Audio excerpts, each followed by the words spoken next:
GAFA TV, tu canal online, presenta pensamiento crítico, pluralidad de voces, miradas, oídos y verdades desde la cotidianidad, la academia, la política, la economía, la sociedad y la cultura para construir conceptos y propuestas transversales e incluyentes. Sean bienvenidos a Pensamiento Crítico. Gracias al gentil auspicio de Fantasías Maffer. Medwin Sistemas, la solución perfecta. Señoras y señores seguidores de GAFA TV Ecuador, tengan ustedes muy buenas noches. Gracias por estar siempre pendientes y en compañía de Pensamiento Crítico, el programa de opinión de GAFA TV Ecuador. Nos pueden seguir en Facebook, en Twitter, en Instagram, en YouTube y por supuesto esperamos un like en nuestra página web www.gafatv.com. Esta noche en Pensamiento Crítico nos acompaña Santiago García Álvarez, él es presidente del Colegio de Economistas de Pichincha. Para el desarrollo de la entrevista le damos paso a nuestro compañero Fernando García. Fernando, bienvenido, muy buenas noches. Hola Galo, señoras y señores, buenas noches, bienvenidos a Pensamiento Crítico este fin de semana, viernes 9 de abril del 2021. Hoy día no se puede hablar de encuestas, no se puede hacer campaña electoral, no se puede apoyar a uno u otro, pero sí se pueden decir cosas, se pueden decir muchas cosas que necesita saber el país, por ejemplo, saber cómo está la economía nuestra, cómo está la situación social del país, cómo está el empleo, un sinnúmero de cosas. Para lo cual hemos invitado al doctor Santiago García Álvarez, presidente del Colegio de Economistas de Pichincha, catedrático de la Universidad Central del Ecuador y analista económico. El tema de hoy día es cifras de la realidad del Ecuador del 2021 y respuestas urgentes del próximo gobierno. Santiago, buenas noches, gracias por aceptar este diálogo, bienvenido. Gracias, Fernando, Galo. Permítame saludarles y también felicitarles porque GAFA TV ha hecho un trabajo tremendo hasta antes de las elecciones, con personajes, con personas de la sociedad civil, con políticos. Y creo que vamos a tener que redoblar el esfuerzo después de este domingo, una vez que tengamos domingo en la noche los resultados, y hacer fuerza a todos los ecuatorianos para salir de esta tremenda crisis.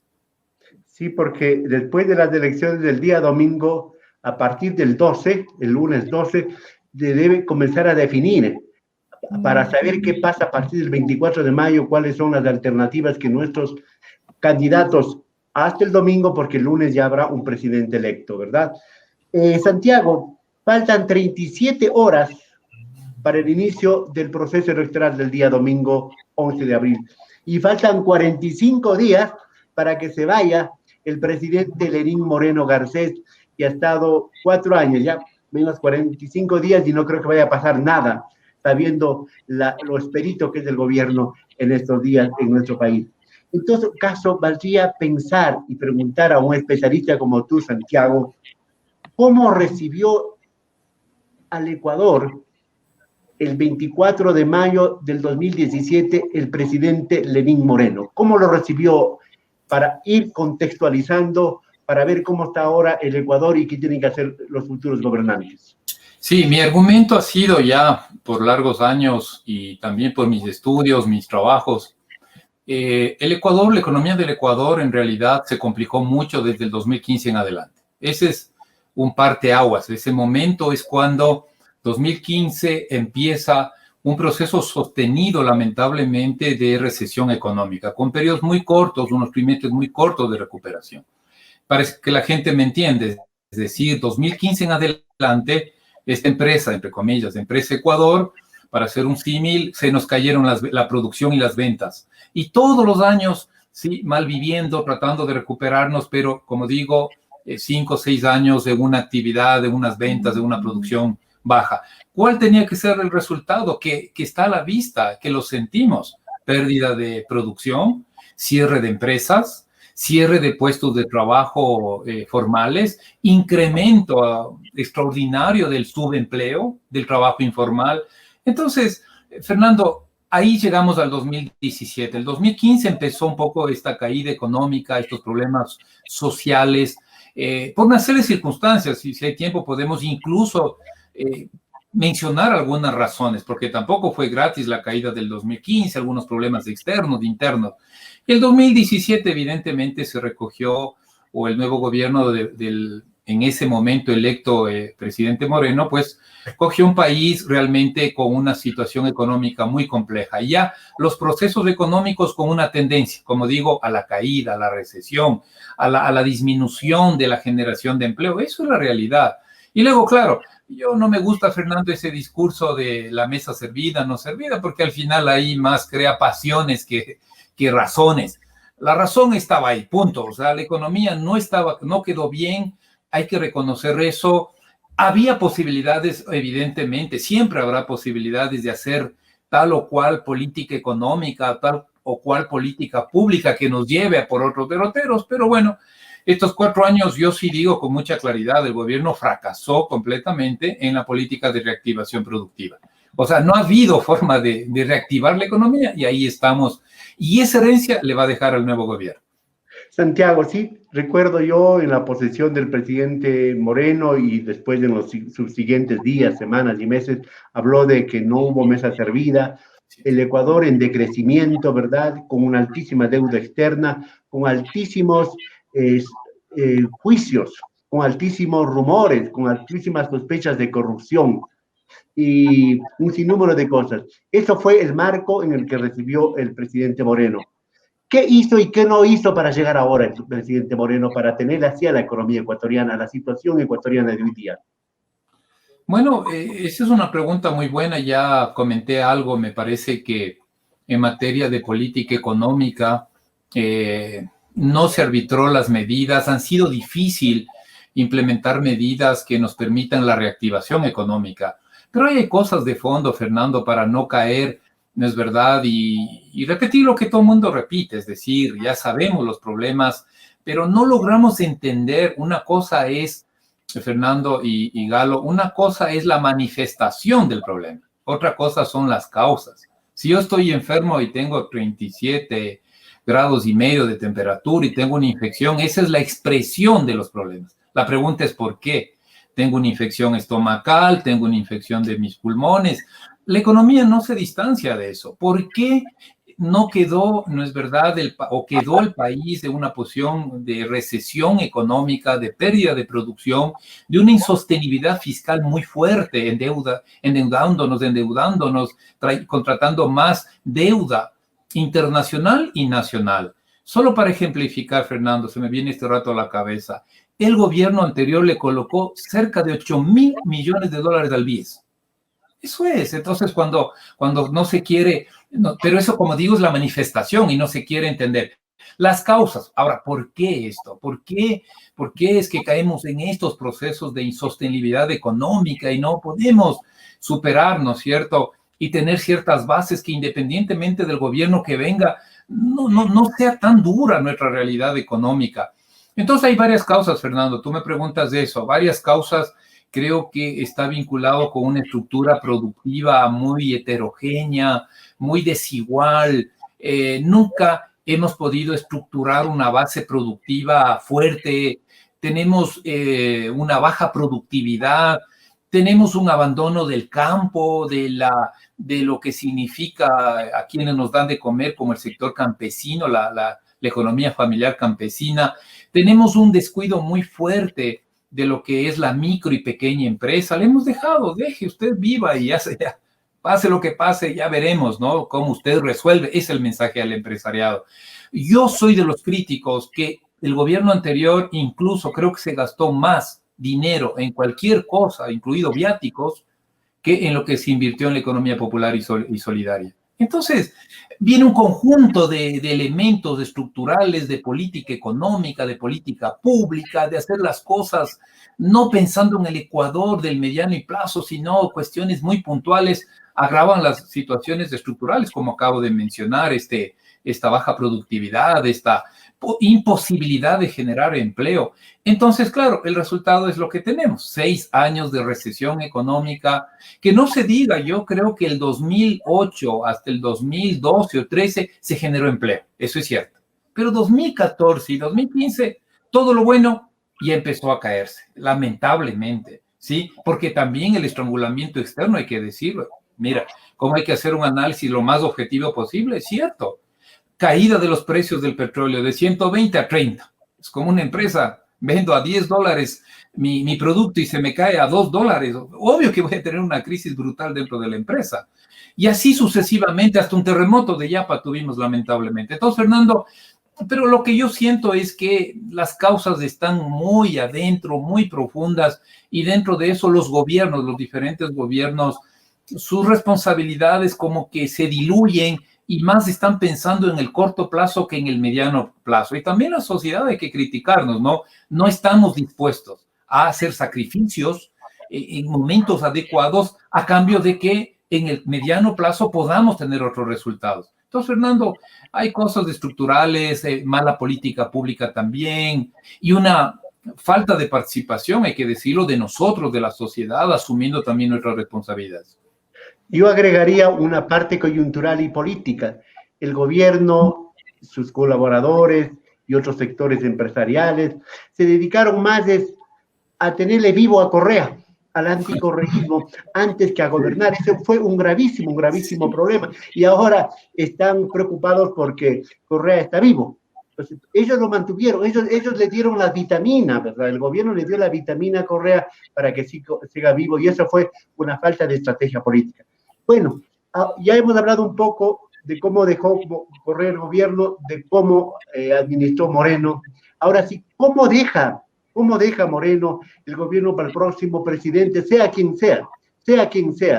Porque sea quien sea va a recibir el mismo país con los mismos problemas que tenemos. ¿Cómo está el Ecuador? Yo no sé si tú tienes cifras, tienes algunas percepciones y perspectivas en la economía, en el empleo, el asunto de la deuda externa, el déficit fiscal, las inversiones, la situación bancaria y financiera, la transparencia, eso que habló el presidente Moreno en su discurso del 24 de mayo del 17, la cirugía mayor, la corrupción, el asunto del petróleo, el asunto del índice de pobreza que ha aumentado, que ha crecido lamentablemente, la institucionalidad. El gobierno se ha llenado la boca diciendo que él deja institucionalidad de el país, y no es cierto. La gente dice que no es cierto aquello.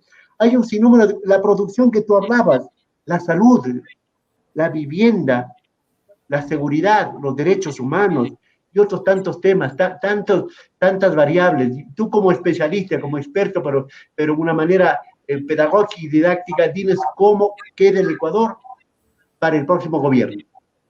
Bueno, la situación es súper compleja. El 2020 la economía se cayó 7%, nos caímos a un hueco, me gusta explicar así, es como una persona, nos caímos a un pozo de 7 metros de profundidad. Y se tenía previsto que el 2021 íbamos a salir 3 metros del hueco. La última información que tenemos del FMI, también del Banco Mundial, Fernando, una vez visto los 2 primeros meses del 2021, pues la economía del ecuatoriano, de Ecuador, va a tener un crecimiento de apenas 2,4%. Uno de los más bajos en América Latina. El segundo más bajo, luego ya de nuestros hermanos venezolanos, que ya es medio complicado referir a esa triste realidad de Venezuela.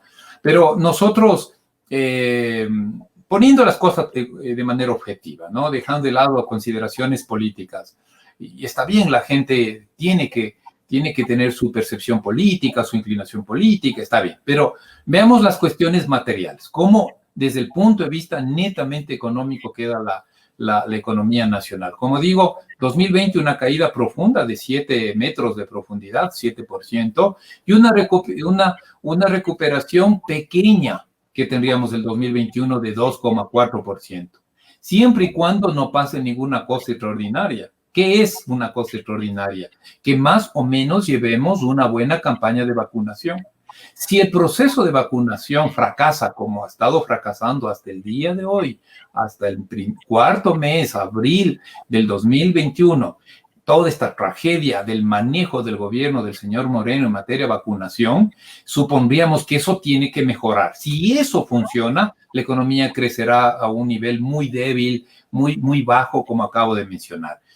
Entonces, en esas condiciones, lo que presuponemos y lo que estamos diciendo los economistas, varias cosas. Uno, se genera poca posibilidad de empleo. Sí habrá recuperación con ese nivel de crecimiento, pero no podremos recuperar los 600,000 puestos de trabajo que se perdieron durante el 2020. Entonces, Fernando, es grave, ¿no? Porque perdimos 600,000, es toda Cuenca, para que la gente me entienda. O sea, todos los cuencanos metidos en un mismo sitio, eso equivale, ¿no es cierto?, al número de desempleo que se perdió, de empleo formal que se perdió y que se pasaron al subempleo. Luego, el dato que tenemos también es que más o menos la mitad del subempleo están en personas menores de 34 años, en la franja de 16 a 34 años. Es decir, la inequidad, la pobreza que antes y evidentemente se refleja en cuestiones étnicas, nuestros pueblos, nuestras nacionalidades indígenas o afro son los que sufren pobreza. Las mujeres son víctimas de la violencia y también de la pobreza. Ahora, de remate, el desempleo y el subempleo está expresado en un rostro juvenil, nuestra gente joven menor de 24 años, que es una estadística internacional.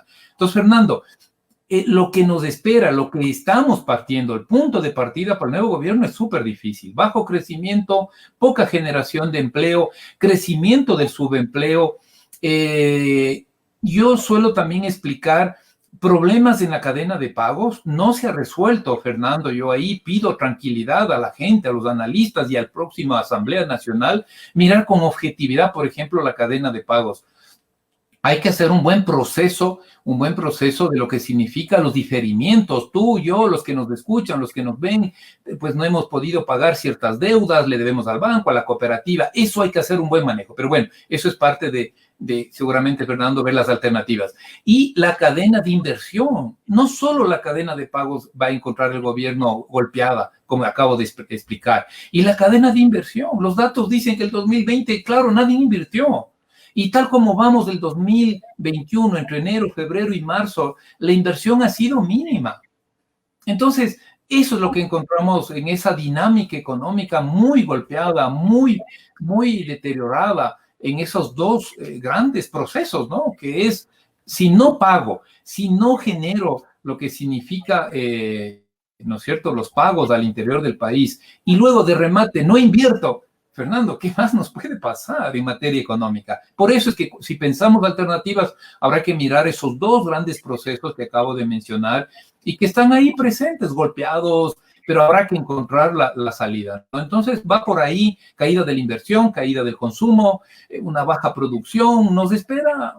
El tema, ¿sabes cuál es, Fernando y Galo? Es que el propio FMI dice que el Ecuador crecerá menos del 2% el 2025. Y si crecemos a ese porcentaje durante 5 años, por favor, distinguido público y opinión pública nacional, que podemos llegar con el programa de ustedes, pues nos espera tiempos difíciles, súper difíciles. Crecer a ese nivel es declararnos que el Ecuador va a ser de los países que salga de la pandemia de una forma lentísima, con los conflictos sociales que seguramente se vendrán, la descomposición social que no es, obviamente nadie quiere. Yo quiero salir a la calle sin preocupación que nos maten, nos asalten. Queremos que nuestros jóvenes encuentren empleo, queremos que la vida siga en el Ecuador de una forma lo más digna posible, pero tal como vamos, al menos en los próximos 5 años las condiciones se vuelven difíciles, no imposibles. Quizás ahí, Fernando, seguro habrá una partecita acá en el programa que podamos decir algunas alternativas. Muy bien. Tomando en cuenta el ejemplo que tú haces del pozo de 7 metros, si en el mejor de los casos no pasa nada y nos recuperamos en 2 puntitos, significa que todavía nuestro cuello está 5 metros abajo, pues no podemos respirar, estamos ahogándonos, ¿verdad? Eso es. Santiago, ¿los candidatos saben esta realidad? ¿Saben que el país que van a recibir ¿Han hecho un diagnóstico real para su programa de gobierno y para sus ofertas? ¿Hay seriedad en lo que están diciendo? ¿Qué pasa con los candidatos? ¿Saben lo que tú estás diciendo? ¿Saben lo que está en los manuales de la economía, en los manuales de la sociología, de lo que pasa en el Ecuador en este momento? Porque si no saben, ¿cómo van a solucionarlo? Me parece que la gente sabe. Refirámonos ya a los dos candidatos que sabemos, los dos finalistas. Se ha hecho muchos ejercicios, Fernando y Galo, desde la academia, varias organizaciones privadas también, varias ONGs han hecho el ejercicio de evaluación de los programas de gobierno, tanto del señor Lasso como del señor Arauz. Entonces, yo lo que quiero decir, y yo mismo he hecho ese ejercicio, hay un conocimiento, yo creo que no podríamos achacar de que desconocen, que es gente ignorante, que no sabe. No, está ahí, hay los equipos económicos, sus asesores, ¿sí? Que entiendo y lo veo así, ¿no? Entonces la pregunta, Santiago, la pregunta sería, saben muy bien, pero ¿saben cómo salir del problema? Es ahí la pregunta. La pregunta tiene una respuesta. Lamentablemente, y soy crítico en esa parte, los políticos ecuatorianos no han aprendido a aprender. ¿Qué es eso? Se olvidan de la historia, se olvidan, ¿no es cierto?, de los procesos de los últimos 20 años, desde la dolarización, desde el 2000 al 2021. Yo lo que siento, Fernando, es que muchos de nuestros políticos, en términos generales, se olvidan de la historia y siento que no quieren aprender de esa historia. Porque, por ejemplo, se nos ha planteado muchas políticas que por el hecho de haberse tomado antes son buenas. No, Fernando, no son buenas solo por haberlas tomado. Las políticas públicas son buenas en función de sus resultados. ¿No es verdad? Es como un médico. Hay que valorarlas. Exacto. Porque si un médico me dice a mí, usted, bueno, tómese esto que ya se tomó, voy a decir, bueno, pero antes no me dio resultado, señor doctor, señor médico. Deme algo que me dé resultado. Es que ya tomaste. A mí no me importa si ya tomé eso, lo que quiero es estar sano, quiero curarme. Ese mensaje así tan sencillo, en términos generales, no han aprendido. Esa necedad es gratuita, Santiago. No creo, porque hoy comentaba con otro medio de comunicación, con colegas tuyos, mi querido Fernando, hago la siguiente reflexión. Creo que gran parte de los jóvenes, porque tú sabes, el 46% de los votantes durante el 2021, esto es histórico, el 46% son millennials. Es decir, tienen de 16 a 34 años. Sí, ahí hay también un debate, ¿qué es millennial? ¿Qué no sé qué? No sé cuánto. Bueno, vamos a suponer que estamos de acuerdo, millennial de estas nuevas generaciones de 16 a 34 años o 36 años. Este grupo poblacional está en el padrón. Y este grupo poblacional sí se expresó en la primera vuelta, no votando por los dos finalistas. Pero al punto que quiero ir más allá de la connotación en este momento es el mensaje que nos dejaron los jóvenes, es que quieren menos ideologías y más respuestas concretas a los problemas reales. Lo cual no quiere decir, le decía ahora una distinguida periodista, comunicadora social, que trivialicemos, que pongamos, no sirve para nada la ideología. No, la ideología sí sirve, pero para marcarme el camino, para mostrarme a dónde, el horizonte a dónde quiero llegar, pero no el día a día. Porque el día a día tiene... Pero no podemos vaciarle a la política y a la economía de ideología, por supuesto. Exactamente, a eso me refiero, pero no hacer la política exclusivamente ideológica, Fernando. Porque las dos posiciones son las extremas. Una, que ideologizo todo. Por ejemplo, los chicos, me estaba refiriendo a los millennials, casi poco les interesa el hecho de que nos declaremos de izquierda, de derecha, ¿no? Eso no les interesa. Le interesa ver cuál es la respuesta. Señor, yo soy un nine, no tengo ni empleo, ni trabajo, ni entro a estudiar. Deme una solución, señor. Verás, es que yo... como tengo la respuesta, el Estado es el único que te puede solucionar. Oiga, señor, a mí me importa lo que sea. Dígame cómo me soluciona, cómo puedo participar en ese proceso. Contra el extractivismo, ¿qué dicen los jóvenes? Señor, ok, yo quiero que los recursos del extractivismo, del petróleo, me permitan entrar a la universidad. Financie bien la universidad pública, pero no me destruye el agua. Entonces... Fernando, es una complejidad lo que quiero decir, no es que sea fácil este discurso, pero estoy tratando de sintonizar y por lo menos llegar a la gente que hoy nos está viendo y en su reflexión para el día domingo, es que después del domingo viene una lucha muy dura del pueblo ecuatoriano. Gane quien gane, para organizarnos y plantear lo que están diciendo los jóvenes, y también lo decimos desde la academia o desde los gremios profesionales, ¿no? Esta nueva visión, pero estoy de acuerdo contigo, no trivialicemos. Trivializar significa hacer lo mínimo, como que si no fuese importante la ideología, pero no puede ser la gran, diría, el gran elemento sustancial de los procesos de cambio y transformación del Ecuador. Tiene que haber esa ideología, tiene que marcarnos el paso, pero también tiene que haber objetividad, tiene que haber cierta concesión y diversidad ideológica. Yo, por ejemplo, critico y soy con el sector indígena. Me parece que uno de los candidatos, el candidato del sector indígena, es un ganador. Pero el momento que me dicen, señores, si no se aplica la agenda de nuestro movimiento, el resto no sirve y olvídense, no haremos ningún consenso en la Asamblea Nacional y aquí vamos por mi agenda. Por favor, a eso nos oponemos, a eso se oponen los jóvenes, me parece, Fernando, porque si no, seguimos pensando y haciendo lo mismo que hace 20 años, que hace 30 años. Algo tenemos que cambiar, algo debemos oír a los millennials, a los jóvenes que hoy tienen, Santiago, para mal país, su voto dirimente. Ese 46% de la población que no tiene este rato trabajo, que no tiene futuro, no tiene esperanza, ¿verdad? Y en los otros sectores, en las mujeres, en los adultos mayores, que tampoco tienen trabajo, que hay femicidio y tanta cosa. Frente a eso, con este diagnóstico, con este transparentar de la realidad, ¿cuáles son las tareas urgentes que deben cumplir a partir del 24 o del 25 de mayo, ya sea el señor Lasso o sea el señor Arauz? Quien quiera de los dos. ¿Cuáles son las tareas urgentes para encaminar a este moribundo que se llama Ecuador, para que por favor comience a respirar y a caminar? Sí, este moribundo que se llama Ecuador sí tiene esperanza, sí tiene opciones, pero me parece, para ser concreto, varias cosas. Número uno, en los 100 primeros días del nuevo gobierno, sea quien sea, tiene que en los 100 primeros días plantearnos dos grandes planes nacionales, Fernando y Galo, y al público que nos ve y nos escucha. Dos grandes planes. Uno, un plan nacional de vacunación bien armado, bien hecho, con el Sistema Nacional de Salud. ¿Y quién es el Sistema Nacional de Salud, por si acaso? Uno, el Sistema de Salud Pública, los hospitales públicos y la seguridad social.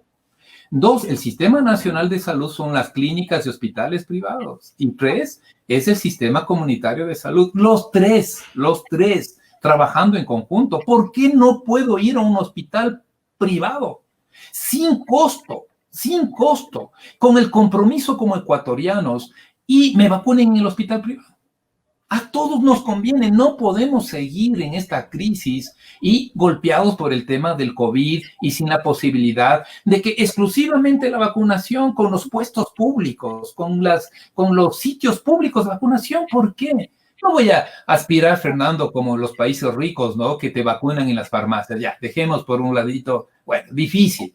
Pero hospital público, clínica pública, los centros comunitarios, los centros donde hay participación comunitaria. Y si les falta gente, tenemos los chicos universitarios que estudian medicina. No tengo hoy el dato, pero algún amigo me comentaba, al menos hay en grandes números, unos 10,000 estudiantes de medicina en todo el país. Entonces, si falta gente, ahí están los jóvenes. Estoy seguro que lo harán bien. Entonces, Fernando, primero, los 100 primeros días esperamos escuchar algún nuevo gobierno plantearnos un plan nacional de vacunación. Y el segundo plan, me parece, ¿no? Es el plan nacional de reactivación económica. Ahí viene, despojándose de ideologías, de colores, porque si no, no vamos a salir, lo cual no quiere decir, entonces renuncio. No renuncie a su forma de pensar, solo reciba las formas de pensar de otra gente. Eso le diría yo al presidente nuevo electo. No renuncie a lo que usted cree. No, ¿por qué? Pero abra su espectro mental, abra su espíritu democrático y entendamos la heterogeneidad política y de necesidades. Recuperación económica. 1. Estado, empresa privada y economía popular y solidaria. Eso es. El discurso es que la empresa privada se haga responsable del empleo. Perfecto. También que se haga cargo de la economía popular y solidaria. Y el Estado también entra en ese proceso. Eso es un acuerdo, Fernando, te das cuenta, y no es el discurso. Yo mañana haremos empleo público. Oiga, y el financiamiento, y otra vez, para sobredimensionar el aparato estatal, no queremos eso. El otro, exclusivamente, no, a mí déjenme, la inversión privada va a ser todo. ¿Y dónde está la inversión privada en estos últimos 2 años? No hay. Entonces, algo hay que inventarnos para que en esos 100 primeros días haya un plan concreto, juntando el plan de gobierno, porque no vamos a hacer que cambie el plan de gobierno, sino que se amplíe la agenda del plan de gobierno del partido que gane, del presidente que gane. Habrá que decir, sí, señor, ese es su plan de gobierno, y la sociedad le pide un plan más amplio a partir de su plan para la reactivación, porque si no, Fernando, yo no quiero hacer ese discurso porque no es muy responsable, sinceramente, en el sentido de que la gran solución está aquí en el Estado y la inversión pública, como sea. Y el otro no me contesta, es que la empresa privada y el Estado no existe. O sea, oigan, señores, mejor los esfuerzos juntos y salgamos juntos. Santiago, o sea, se requiere de un plan de gobierno flexible, que sea alimentado por la sociedad, que sea alimentado por los otros sectores políticos, acorde a la necesidad del país. En todo caso, Santiago, vamos terminando. ¿Cuál es el escenario interno y el escenario externo que le espera al próximo gobierno? ¿Cómo ves esos escenarios tú, Santiago? El escenario político me parece que interno, para meterme un poquito en la política, lo veo bastante complejo, pero soy optimista. Me parece que en buena hora que la asamblea no hay mayorías. Solo les pedimos a los asambleístas, a la gente que ha entrado, veo gente nueva, y también veo muchos dinosaurios ahí en la Asamblea Nacional, ya ni modo, pero también siempre es bueno en la vida tener la experiencia, ¿no? No hay que descartar pues a la gente con experiencia, con canas, ya a todos nos va saliendo un poquito de canas, pero eso también es símbolo de experiencia, ¿no es cierto? Pero yo soy optimista, Fernando, en buena hora que no haya mayoría.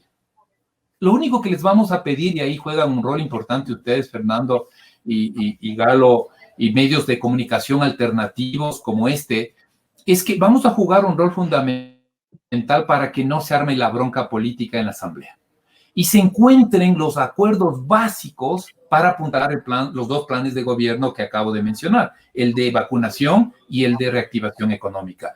Entonces, soy optimista porque van a tener que consensuar algunos puntos y la sociedad tenemos que movilizarnos para que podamos salir adelante. Y el otro, en el plano económico ya hemos mencionado, son momentos difíciles, no va a ser fácil salir de esto, pero yo creo que, por ejemplo, si le sentamos al sector financiero en una gran mesa de diálogo, y está el sector privado, los empresarios y los emprendedores, los académicos, los colegios profesionales como nosotros, el Colegio de Economistas de Pichincha y otros gremios, sentados estoy convencido, podemos llegar a una racionalización de los costos financieros y apuntalar la inversión. Un gran consenso, un gran programa de reactivación vía apoyo al emprendedor. Un gran programa de apoyo a la construcción y al turismo, que sí se puede hacer. Y para cerrar el análisis, Fernando, en el contexto internacional, me parece que hay que ser un poquito más optimista de lo que hemos sido el 2019 y 2020, porque los grandes locomotoras de la economía global, al parecer, allá hay cierta certeza, se van a recuperar. Estoy pensando en Estados Unidos y en China. Estados Unidos, nuestro principal socio comercial, y China, nuestro segundo también socio comercial y de inversiones. China es uno de los principales inversores en América Latina. Yo no puedo perder eso. El problema es cuando los políticos se quieren ir al extremo. Me declaro amigo del uno y enemigo del otro. Amiguito del uno y enemigo. No, señor. Por eso ves, Fernando, que tengo algo de razón. No es tanto ideológico. Tampoco hay que agachar la cabeza y ser servil. Y somos un país pequeño, pero debemos ser un país digno para insertarnos en la economía internacional, en las relaciones globales, con objetividad, con ciertos principios, obvio, de no intervención, de que no haya intervención extranjera en la democracia, en los procesos latinoamericanos, claro. Pero no tengo por qué resolver la Guerra Fría ni el enfrentamiento entre dos potencias, sino aprovecharme de las dos potencias para poder crear condiciones de salida económica para nuestro pueblo. Entonces, soy optimista en lo político, Fernando. La economía se nos viene dura, pero lo político es clave. Soy optimista con una asamblea renovada y con ganas, creo yo, de encontrar ciertos consensos, y el ambiente internacional desde el lado económico, que es bueno. Nosotros somos un país dolarizado, directamente vinculado vía exportaciones e importaciones con la economía mundial. Si eso está caído, nos espera tragedia. Si el mundo funciona y hay crecimiento económico, hay esperanza de que el país pueda desenvolverse económicamente mejor. Entonces, mi criterio, Fernando, sigue siendo el 2021 a partir de mayo, diría yo, con cierto optimismo, siempre y cuando hagamos ciertas cosas como las que hemos discutido acá en el programa. Ojalá y queremos un poco contagiarnos de tu optimismo, Santiago, y contagiar a todos los ecuatorianos de ese optimismo. Pero ese optimismo debe comenzar el día domingo, con una elección transparente, respetando la voluntad de las urnas de los ecuatorianos. El que gane, lo gane con humildad. El que pierda, acepte su derrota democráticamente y políticamente y maduramente, porque si no, comenzamos mal con los tiras y aflojas, con las pugnas, con las acusaciones, con las sospechas de fraude y tanta cosa. Entonces, ese optimismo debe comenzar, digo yo, ahora mismo, y el domingo ratificarse quien gane, lo acepte, y quien pierda, lo acepte, estén emprendiendo en salir adelante y buscar soluciones reales, prácticas, inmediatas para los ecuatorianos. Santiago, muchísimas gracias por tu presencia, muy amable.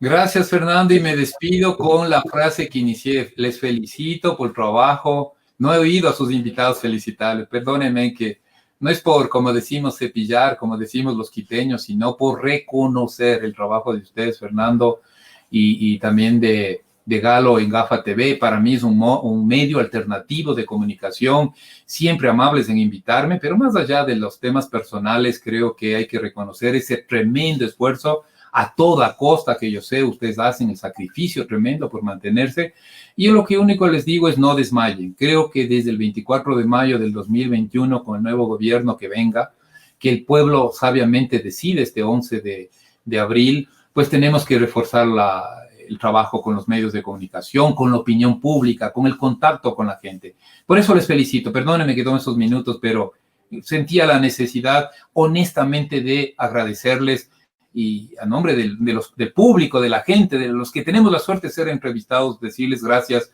y la lucha continúa. Gracias, y nuestro compromiso continúa, porque estamos comprometidos con la causa de este país, tratando de ser positivos y optimistas, sin dejar de reconocer la realidad. Santiago, buenas noches.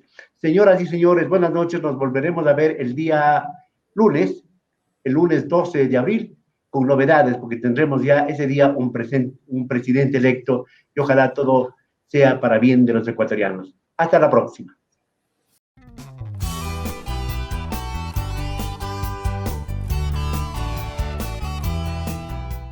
Somos Gafa TV Online, desde Quito, Ecuador, para todo el mundo.